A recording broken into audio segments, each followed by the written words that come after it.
मैं इस शहर यानी मक्के की कसम खाता हूं और तुम ए नबी सल्लल्लाहु अलैहि वसल्लम इसी शहर में तो रहते हो, और सबके बाप यानी आदम और उसकी औलाद की कसम कि हमने इंसान को मेहनत व मशक्कत में रहने वाला बनाया है।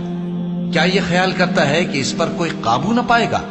कहता है कि मैंने बहुत सा माल बर्बाद कर दिया। क्या इसे यह गुमान है कि इसको किसी ने देखा नहीं?